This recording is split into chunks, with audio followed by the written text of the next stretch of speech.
Hello everyone, welcome or welcome back to my YouTube channel. I am Homeopath. Hope you all are doing well. So आज के video में हम बात करने वाले हैं about the superiority of the homeopathic materia medica over other materia medicas. That means कि जो other पैथीज है उनकी जो materia medicas है उनसे हमारी homeopathic materia medica किस तरीके से सुपीरियर है, राइट। सो ये जो एक पूरा टॉपिक है वो आपके एग्ज़ाम के रिलेटेड भी बहुत इंपॉर्टेंट है, बिकॉज कि ये कभी कभी 15 मार्क्स के क्वेश्चन में या फिर तो 7 या 8 मार्क्स के क्वेश्चन में आ जाता है, राइट। सो आज हम जो सारे टॉपिक्स हैं, जो सारे पॉइंट्स हैं इसके अंदर इंक्लूड होते हैं, वो सारी चीज़ें इस वीडियो में हम डिस्कस करेंगे। So let's get started. So कुछ ऐसे पॉइंट्स हैं जिनके रिलेटेड हम बात करेंगे कि होम्योपैथिक मटेरिया मेडिका के अंदर क्या होता है, राइट, एंड दूसरी मटेरिया मेडिकास के साथ हम हमारी मटेरिया मेडिका को कंपेयर करेंगे, राइट। सो इस तरीके से क्या होगा कि हमें पता चलेगा कि हमारी मटेरिया मेडिका सुपीरियर किस तरीके से है। सो उसके कुछ पॉइंट यहाँ पर मैंने लिखे हैं। So first one which is a human drug proving, second individualisation, third one rational art of healing, fourth one which is dose, fifth one which is constitution, sixth is dynamic approach, seventh is monopharmacy, eighth is purity of homeopathic medicines, ninth is single and simple medicine, and 10th and the last one which is homeopathic treatment। ठीक है, सो इन सबको हम एक एक करके देखेंगे। So now जो first हमारे पास पॉइंट है विच is a human drug proving. ठीक है, सो आपने अभी तक जितना भी मटेरिया मेडिका पढ़ा होगा, जितना भी उसका इंट्रोडक्टरी पार्ट पढ़ा होगा, उसमें आपको एक ही चीज़ कॉमन मिली होगी which is homeopathic human drug proving. ठीक है, सो बिकॉज कि ये जो एक पॉइंट है वही एक बेसिक पॉइंट है जो कि होम्योपैथी को दूसरी पैथी से अलग करता है और होम्योपैथी को सुपीरियर दिखाता है, राइट। सो हम सब जानते हैं कि जो एलोपैथिक या फिर तो कोई भी दूसरी मेडिसिन की जो पैथीज़ हैं वो अपनी मेडिसिन्स को प्रूव करती हैं, ठीक है, लेकिन वो प्रूव किसके ऊपर करती है? On the lower animals. That means कि हमारे रेट हो गए, डॉग्स हो गए, कैट्स हो गए, ठीक है, उन सब के ऊपर ये मेडिसिन प्रूव करते हैं। दैट मीन्स कि उन्हें ये मेडिसिन खिलाते हैं एंड देखते हैं कि उनके अंदर कौन कौन से चेंजेस आते हैं, ठीक है। लेकिन यहाँ पर समझने वाली बात ये है कि जो वो एनिमल्स हैं उनकी एनाटमी हमारी एनाटमी से डिफरेंट है, उनकी फिजियोलॉजी हमारी फिजियोलॉजी से डिफरेंट है, ठीक है। प्लस सेकेंड थिंग कि वो जो एनिमल्स है वो बोल नहीं पाते, ठीक है, वो हमें ये नहीं बता पाते कि भाई तुमने ये मेडिसिन दी है उसके बाद से मुझे ये सारी चीज़ें हो रही है, राइट। सो इस तरीके से जो लोअर एनिमल्स के ऊपर प्रूविंग होती है उसके अंदर हमें कौन से सिम्टम्स नहीं मिलते, सो हमें ऑब्जेक्टिव सिम्टम्स नहीं मिलते। सेकेंड थिंग कि उनकी एनाटमी अलग है, तो हो सकता है कि जो हमने मेडिसिन प्रूव की है उसका एक्शन ह्यूमंस के ऊपर डिफरेंट आए rather than the lower animals, ठीक है। लेकिन हम होम्योपैथी में क्या करते हैं कि हम हमारी मेडिसिन को बनाते हैं, देन उसके बाद उसे हेल्दी ह्यूमंस के ऊपर प्रूव करते हैं, ठीक है, हेल्दी ह्यूमंस के ऊपर, देन डिफरेंट कॉन्स्टिट्यूशनल ग्रुप्स के अंदर, बोथ सेक्सेस के ऊपर, दैट मीन्स मेल और फीमेल्स के ऊपर, देन ऑल एजेस के ऊपर, दैट मीन्स कि हमारे पास चिल्ड्रंस हैं, एडल्ट है, ओल्ड एज के पीपल्स हैं, उन सब के ऊपर हम हमारी मेडिसिन को प्रूव करते हैं, ठीक है। सो इस तरीके से एक ह्यूमन ड्रग प्रूविंग जो है वो एक तरीके से एक अलग ही चीज़ बन जाती है जो कि होम्योपैथी को सुपीरियर बनाती है, ठीक है। सो अब मैंने यहाँ पर क्या लिखा है कि in the homeopathy the medicine are thoroughly proved on the healthy human beings. Remember here कि आप कभी भी ह्यूमन ड्रग प्रूविंग लिख रहे हो तो आपको वहाँ पर मेंशन करना है हेल्दी ह्यूमन बींग्स, ठीक है। Then of the different ages as well as the subjective symptom of the medicine, ठीक है। दैट मीन्स कि सब्जेक्टिव सिम्टम्स कौन से होते हैं जो कि पेशेंट हमें बताता है, ठीक है। सो इस तरीके से सब्जेक्टिव सिम्टम्स हमें नहीं मिल पाते जब हम लोअर एनिमल्स के ऊपर हमारी मेडिसिन को प्रूव करता है। While other modes of the treatment prove there medicine on lower animals, so they can get a wide range of the objective symptom but they can not give subjective symptoms, right? By human proving we can also get those symptoms of the mind while other modes of the treatment cannot get those symptoms by proving their medicine on the lower animal. That means कि जब हम human के ऊपर proving करते हैं तो वो हमें बता सकते हैं कि भाई मुझे ये मेडिसिन लेने के बाद एंजाइटी हो रही है, ये मेडिसिन लेने के बाद मुझे बहुत लोनलीनेस फील हो रही है, या फिर तो मुझे बहुत ज़्यादा एंगर आ रहा है, ठीक है। तो इस तरीके से माइंड के सिम्टम्स भी हमें मिलते हैं जब हम ह्यूमंस के ऊपर हमारी मेडिसिन को प्रूव करते हैं। लेकिन सेम चीज़ अगर हम लोअर एनिमल्स के साथ देखें तो वो हमें नहीं बता सकते, right. Through the proving of the medicine on the healthy human being, their action and the reaction are fully known to the homeopathic physician, right? And unlike any other medicine, ठीक है। सो आई होप कि आपको ये जो पूरा homeopathic proving human proving वाला concept अच्छे से समझ में आया होगा। नाउ अब हम दूसरे पॉइंट के ऊपर जाते हैं, which is the individualisation. So now the second one which is individualisation. So individualisation क्या है कि अगर हम एक पर्सन की बात करते हैं तो हम उसे कहते हैं इंडिविजुअल, राइट। सो इसी तरीके से हम होम्योपैथी में जो मेडिसिन है उसको भी इंडिविजुअलाइज करते हैं। दैट मीन्स कि हम कहते हैं कि हमारी एक मेडिसिन दूसरी मेडिसिन से बिल्कुल डिफरेंट है। सेम थिंग हम पेशेंट के साथ भी करते हैं, ठीक है। कि फॉर एग्जांपल कि कोई पेशेंट हमारे पास कफ की कंप्लेन लेकर आया है, सेम वे दूसरा भी पेशेंट हमारे पास कफ की कंप्लेन लेकर आया है, ठीक है। लेकिन हम दोनों पेशेंट को अलग अलग मेडिसिन देंगे बिकॉज कि हम क्या करते हैं, इंडिविजुअलाइजेशन। दैट मीन्स कि हम ये मानते हैं कि एक पेशेंट दूसरे पेशेंट से डिफरेंट होता है। एक पेशेंट के जो साइन एंड सिम्टम्स हैं वो दूसरे पेशेंट से डिफरेंट होते हैं, भले ही उनको सेम डायग्नोस करें हम कि भाई इन दोनों को कफ हुआ है, लेकिन वो कफ के भी अंदर उसका मोडालिटीज़ चेंज हो सकती है, उसकी सेंसेशन चेंज हो सकती है, ठीक है। इस तरीके से हम इंडिविजुअलाइजेशन करते हैं और उसके अकॉर्डिंग इंडिविजुअल ड्रग्स देते हैं, राइट।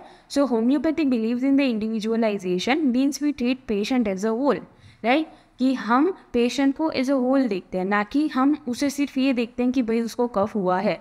नहीं, हम उसको ये भी पूछेंगे कि भाई तुम्हें जब से कफ हुआ है तब से तुम्हारी थर्स्ट कैसी है, तब से तुम्हें कोई मेंटली कुछ अलग लगता है, या फिर तो मेंटली तुम्हें ज़्यादा एंगर आता है, या फिर तो ऐसी कोई भी चीज़ हम उसके मेंटल सिम्टम्स लेने की कोशिश करेंगे बिकॉज कि ये इंपॉर्टेंट है हमारी मेडिसिन देने के लिए, right. So we believe that no person in the world is similar to other similarly in no medicine, right. Same चीज़ कि वी बिलीव दैट कि दो पर्सन एक जैसे नहीं हो सकते एंड सेम वे दो मेडिसिन एक जैसी नहीं हो सकती। While other modes of the treatment treats the disease not the patient, right. For example the suppose the 3 patient having complaint of headache and goes to the allopathic physician, या फिर तो कोई भी पैथीज के अंदर, and the physician will prescribe same remedy to all the 3 patient of headache, ठीक है।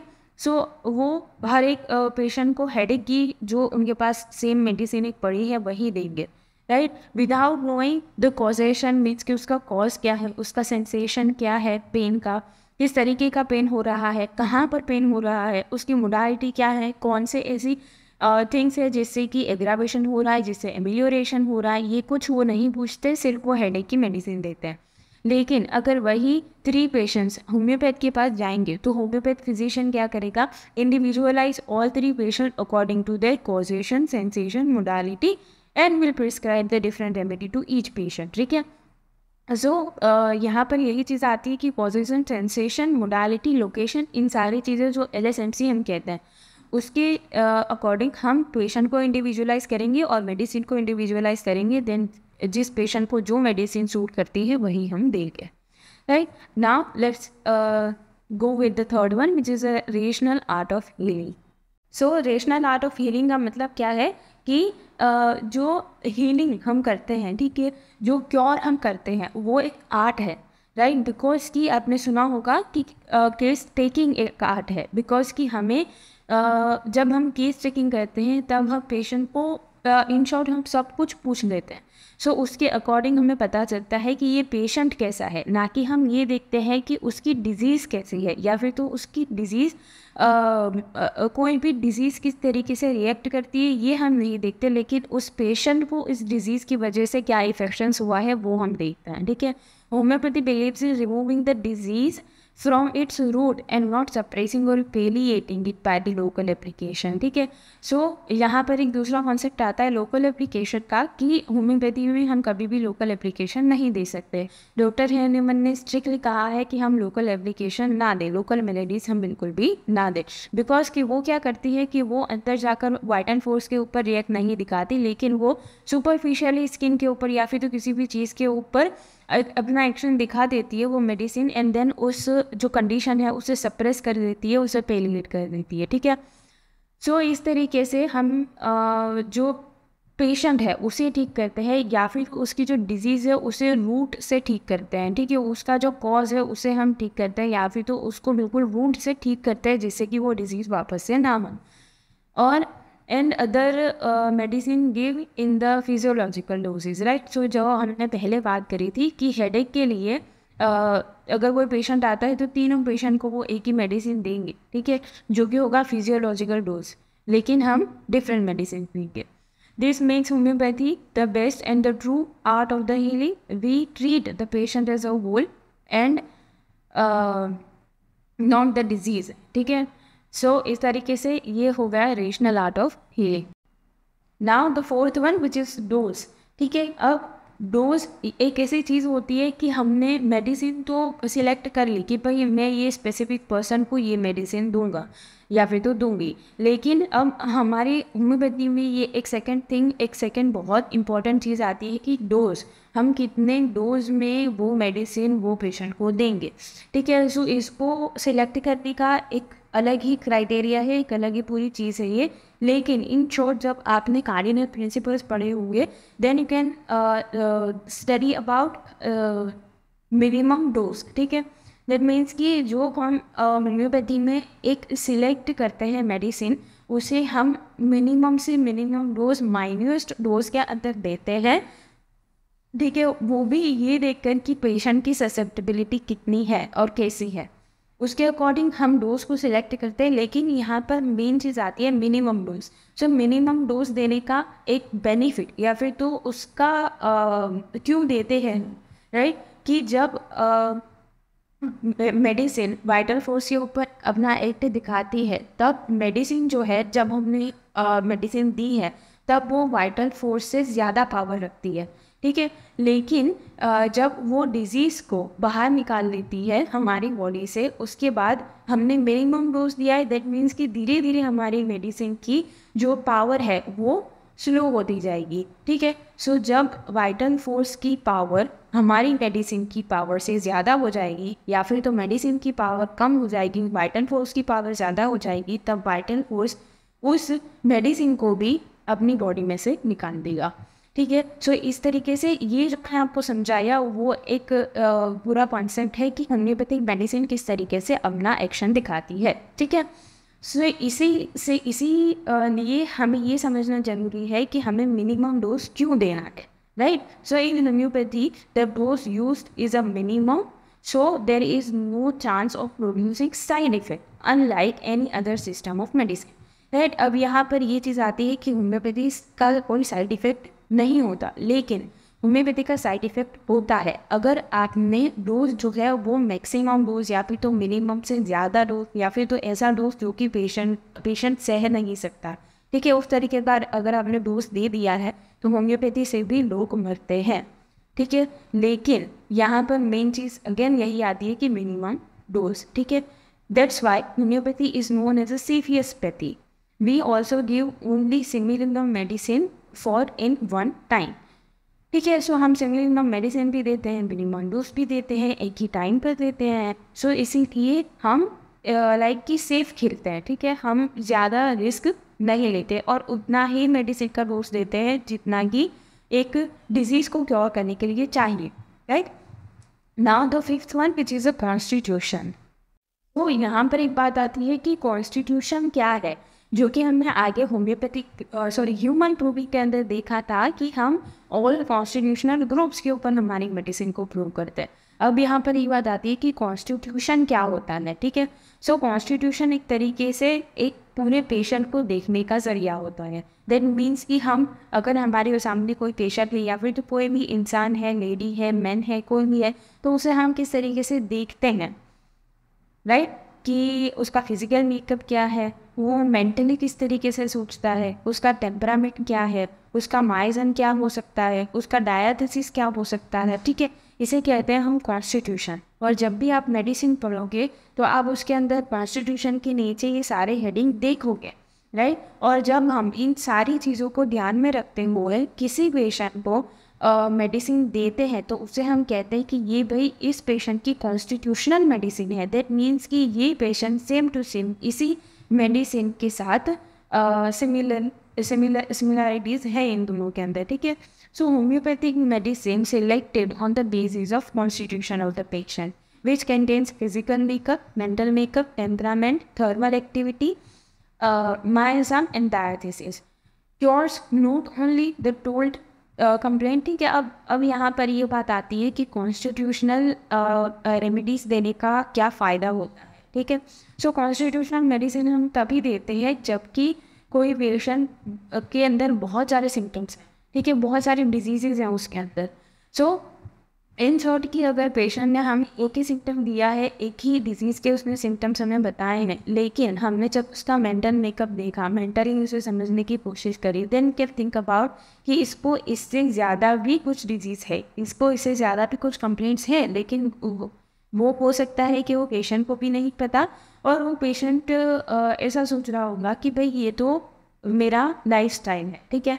So इस तरीके से हम अगर कॉन्स्टिट्यूशनल मेडिसिन देते हैं तो जो कंप्लेंट्स, जो सिम्टम्स पेशेंट ने हमें नहीं दिए, वो सिम्टम्स भी हम क्योर कर सकते हैं, but also cures those complaints which were not told by the patient. और ऐसे सिम्टम्स को हम क्या कहते हैं, clinical symptoms, right. Now let's moving on to sixth one which is a dynamic approach. Dynamic approach क्या होता है? फर्स्ट थिंग, डायनामिक क्या होता है, ठीक है। सो डायनामिक ये चीज़ें होती है जो कि हमें दिखती नहीं है, लेकिन उसका एक्शन, उसका रिएक्शन हम महसूस कर सकते हैं, हम समझ सकते हैं, ठीक है, लेकिन हम उस चीज़ को देख नहीं सकते, या फिर तो स्पिरिचुअल कह सकते हैं, उसे कहते हैं हम डायनामिक। अब सेम थिंग डायनामिक कहीं पर भी आप देखो तो आपको एक चीज़ क्लिक होनी चाहिए विच is a vital force. So vital force का जो कॉन्सेप्ट है वो भी डायनामिक से शुरू होकर डायनामिक पर ही खत्म होता है। सो वाइटल फोर्स जो है वो भी हम देख नहीं सकते, लेकिन हम उसका एक्शन, उसका रिएक्शन देख सकते हैं हमारी मटेरियल बॉडी के ऊपर। सो अगर वाइटल फोर्स डायनामिक है तो उसको इफेक्ट करने वाली चीज़ जो होगी वो भी डायनामिक होनी चाहिए। सो उसे हम कहते हैं कॉज ऑफ द डिजीज़, और होम्योपैथी में कॉज ऑफ द डिजीज़ होता है माइग्रेन्स। देन अगर डिजीज़ हो गई तो अब उसे ठीक करने के लिए भी हमें डायनामिक किसी चीज़ का ही यूज़ करना पड़ेगा, राइट। सो इसीलिए हम हमारी मेडिसिन को पोटेंटाइज करते हैं, जिससे कि हमारी जो मेडिसिन है वो डायनामिक हो जाती है, कि उसका जो क्योरेटिव पावर है वो हमें दिखता नहीं है, लेकिन उसका एक्शन हम ह्यूमन बॉडी के ऊपर देख सकते हैं जब आप किसी पेशेंट को मेडिसिन देते हैं। So homeopathic drug are acting on the dynamically, so no material side effect of our medicine will be there in the patient. That means कि अगर डायनामिकली वो एक्ट दिखाएगी तो उसका मटेरियल बॉडी के ऊपर, दैट मीन्स कि हमारी जो बॉडी है जिसे कि हम देख सकते हैं उसके ऊपर कोई भी उसका साइड इफेक्ट नहीं होगा। अगर इसका सिंपल एग्जांपल हम देखें तो हम कोई भी एलोपैथिक मेडिसिन लेते हैं, अगर उसका ज़्यादा डोज हो गया, अगर उसकी एनर्जी आपको है तो क्या होगा कि रैशेस हो जाएंगे, ठीक है। लेकिन इस तरीके के रैशेस आपको कभी भी होम्योपैथिक मेडिसिन के अंदर नहीं देखने को मिलेंगे। That means our medicine is act only on the vital force and not on the material body, ठीक है। अब बात करेंगे seventh one which is a monopharmacy. So now monopharmacy को भी हम दो पार्ट में डिवाइड करें अगर इस वर्ड को, so there is a mono and pharmacy, ठीक है। सो मोनो का मतलब होता है कि एक, राइट, मोनो, डाई, ट्राई, ये सारी चीज़ें हम केमिस्ट्री में देखते थे। सो मोनो का मतलब होता है एक चीज़, फार्मेसी का मतलब होता है मेडिसिन, राइट। सो एक ही मेडिसिन देनी है एक ही टाइम के ऊपर, ये है एक fundamental and cardinal principle of the homeopathy, right.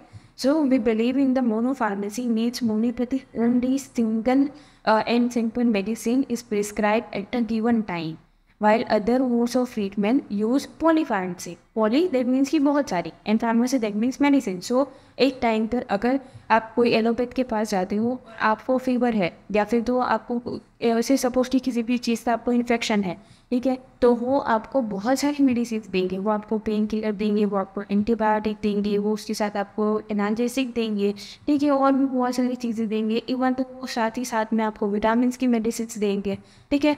सो इस तरीके से वो पॉलीफार्मेसी यूज़ करते हैं एंड लार्ज डोज यूज़ करते हैं ऑन द फिजिकल डोजेस, ठीक है। लेकिन सेम वे अगर आप होम्योपैथ के पास जाओगे, even though for renal stone, तो वो आपको एक ही मेडिसिन एक ही टाइम पर देगा और उसका एक ही डोज देगा, ठीक है। सो इसे कहते हैं polypharmacy. Now the 8th one which is a purity of the homeopathic medicine. So now अब हमने प्योरिटी क्यों कहा है, बिकॉज कि आपने जब फार्मेसी पढ़ा होगा homeopathic pharmacy, so you can think about कि जो हम मेडिसिन बनाते हैं, सो उसके लिए हम हर एक लाइफ वाइज की हर एक हाइजीन की हम ध्यान रखते हैं, प्लस उसके बाद हम उसकी प्योरिटी का ध्यान रखते हैं। जब हम क्रूड फॉर्म की कोई भी मेडिसिन लेते हैं तो उसकी प्योरिटी का ख्याल रखते हैं, right. So freshness of the material used for the preparation of the medicine is also a distinctive feature for the homeopathy in the homeopathy. Right? Now the 9th one, which is single and simple. So now single and simple. So homeopathic materia medica does not believe in compounding. यहाँ पर वही चीज़ आती है जो कि मोनोफार्मेसी में थी कि हम दो चीज़ों को एक साथ मिक्स नहीं करते, जिसे कि हम कहते हैं compounding, right. But we accept the drug with its entity and totality. That means कि जो ड्रग है वो अपने से ही बहुत सारे सिम्टम्स को क्रिएट करती है और उन्हीं सिम्टम को ध्यान में रखते हुए हमें सिर्फ एक ही मेडिसिन देनी है, without attempting to separate the specific specific chemical constituent. That means कि जो एलोपैथी होती है उसके अंदर मोस्ट ऑफ द टाइम या फिर जो सारी जो ड्रग्स हैं वो केमिकली बनाई जाती है, ठीक है, उसके अंदर सारे केमिकल्स ही होते हैं। लेकिन जो होम्योपैथी है उसके अंदर जब आपने सोर्सेज ऑफ होम्योपैथिक मटीरियल देखा होगा, सो उसके अंदर आपको पता चला होगा कि हमारी बहुत सारी मेडिसिन वेजिटेबल्स में से बनती हैं, एनिमल्स में से बनती हैं, देन उसके बाद बहुत सारी मेडिसिन ऐसी है इम्पेरिकल सोर्स, ठीक है, जिसको कोई सोच भी नहीं सकता है कि उसके अंदर से मेडिसिन बन सकती है, मैग्नेट में से मेडिसिन बन सकती है, ठीक है। इस तरीके से कि हम कहीं पर भी केमिकल्स का यूज़ नहीं करते, ठीक है, हम मिनरल्स का यूज़ करते हैं लेकिन केमिकल्स का यूज़ नहीं करते। केमिकल्स क्या होते हैं जो कि हम अपने आप से बनाते हैं, आर्टिफिशियल केमिकल्स, ठीक है, उसका यूज़ हम कभी भी होम्योपैथी में नहीं करते। We only give one medicine at a time and white which is capable to cure, right. Now the 10th and the last one, which is a homeopathic treatment. Now homeopathic treatment क्या है? So there is a no harmful side effect of any post recovery injuries affected on the human system as a whole or any part. ठीक है, अब आपने इतनी सारी चीज़ें देखी, उसके अंदर आपको एक चीज़ मिली विच इज़ साइड इफेक्ट नहीं होता होम्योपैथी का। सेकेंड थिंग आपके पास ये आ जाता है कि पोस्ट रिकवरी, दैट मीन्स कि कोई पेशेंट रिकवर हुआ है, फॉर एग्जांपल कि किसी पेशेंट को रीनल स्टोन था, हमने उससे मेडिसिन दी, उसके बाद वो रिकवर हो गया, लेकिन उसके बाद ऐसी कोई भी इंजीरियस इफेक्ट नहीं आती। दैट मीन्स कि अगर आप एलोपैथ के पास जाओगे तो वो आपका स्टोन मैकेनिकली निकालेगा, ठीक है। सो उसके अंदर भी अगर किसी भी चीज़ के अंदर हम सर्जरी करते हैं तो बहुत सारे कॉम्प्लिकेशंस आते हैं, लेकिन सेम वे अगर सेम स्टोन होम्योपैथी से हम धीरे धीरे करके निकाल रहे हैं तो उसके बाद उसके रिकवरी के बाद कोई भी इंजीरियस इफेक्ट उसके अंदर नहीं आएगी, ना ही पूरे पेशेंट के अंदर आएगी और ना ही एक पार्ट के अंदर आएगी बॉडी के। So effective in many acute diseases, most of the chronic diseases are fully cured by the homeopathy and homeopathy treats the patient as a whole. So if the patient fails to feel some of his symptoms, their symptoms can also be cured by the homeopathy, right? ये चीज़ हमने आगे जब हम constitution पढ़ रहे थे तब भी देखा था। सो इस तरीके से हम कह सकते हैं कि जो होम्योपैथी है वो सुपीरियर है rather than the other pathies, right. So I hope कि आपको ये पूरा अच्छे से समझ में आया होगा, पूरा लेक्चर अच्छे से समझ में आया होगा। If you have any doubt then you can ask me in the comment section And as well as if you read any video on the specific topic, then you can tell me in the comment section, as well as you can DM me on my IG account. Link is in the description box, and thank you so much for watching.